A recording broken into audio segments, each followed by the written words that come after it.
So, in your business, what is something that is a goal? What is something measured, an outcome that you want to achieve? And was it missed? If it was, now we can diagnose the problem. And so we can go through a very simple process to look at what these things are.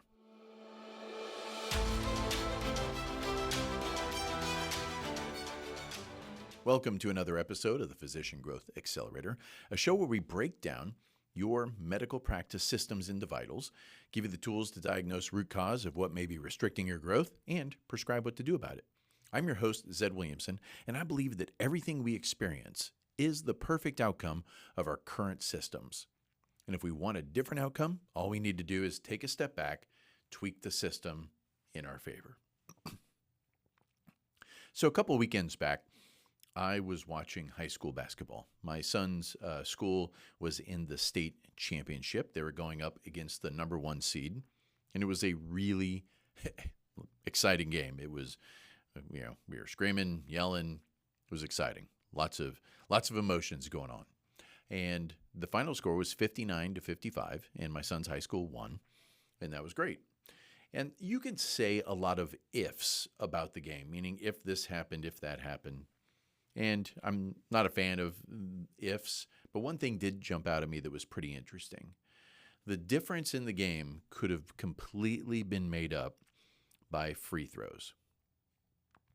And that's pretty fascinating to me. So you take a scenario where someone has a clear shot at the basket. You have a shot that never changes. It's always 15 feet away. It's always 10 feet high. There's no one in your face. There's no variability being thrown at you. You know exactly from which line you are shooting from. And the other team missed their free throws. A lot of them. And it definitely was enough to be the difference in the game from a scoring standpoint. But it's kind of interesting, right? That we take something that has almost zero variability and we have this significantly variable outcome. And so what you could do is, if you wanted to, you could break this down and really diagnose what the problem is. So let's say all of the missed shots were missed in the exact same spot, right? They kept hitting in the same spot, but just weren't going, through the rim. Well, that would be a system error, right? The system is built to do a thing, and there's no variability in the outcome. It's just that the outcome isn't right. What can also happen is you can have the ball miss all over the place. Hitting the backboard, missing the backboard, hitting the rim, complete air ball, and all those things did happen. So that's noise in the data. This variability that makes it so there's not really a system for you to fix.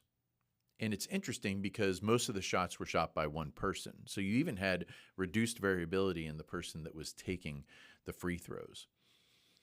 What does this have to do with business and your medical practice?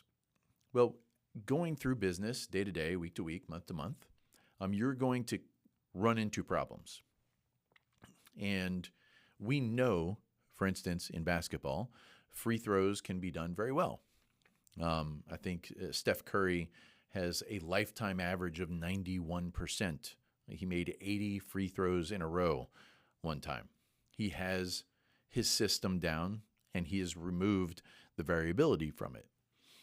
So in business, when you go to diagnose a problem, the first thing you need to understand is what was the goal.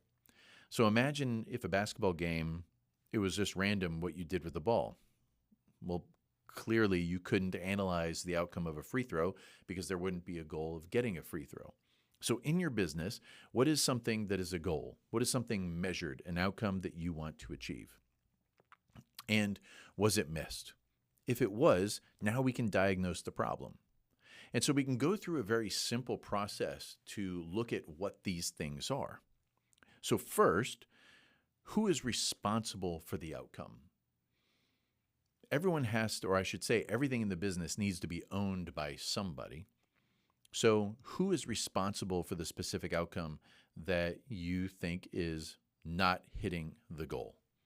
And once you identify that person, is it that the person is incapable, or is the system broken? A really simple question. Sometimes you can answer it very fast. And so if you break this down and you know that the design is bad, then what you can do is you can lay out what should have happened. Like literally state that. Here's what should have happened. Now, what specifically in what should have happened, what broke? And once you identify those things, now what is the new design? Who should do what differently? And you can keep going through this specific process. Because sometimes you are going to find like, oh yes, the person responsible for this is incapable of this outcome. And that puts you down a different decision path. But if you do get to the point where it's the design is bad, isn't that an interesting way to look at stuff that you run into? What should have happened? You can lay it all out. What broke in that path? Who needs to do what differently next time? It's a very simplified process for diagnosing problems, but it's very helpful because what you're doing is you're removing all of this excess information that's not going to help you. It's removing the emotion. It's removing all of the noise from what you're trying to achieve and just bringing it down to a very specific person or design. Once you pick, what do we do differently? So I hope that's helpful. If you ever have questions about the tools we talk about on the Physician Growth Accelerator, always feel free to reach out to our team. You can go to physiciangrowthaccelerator.com. While you're there, you can also do a vitals diagnostic. It'll help you identify maybe where there are pinch points within your organization that if you free those up, you would likely see rapid and significant growth. And with that, we'll see you next time on the Physician Growth Accelerator.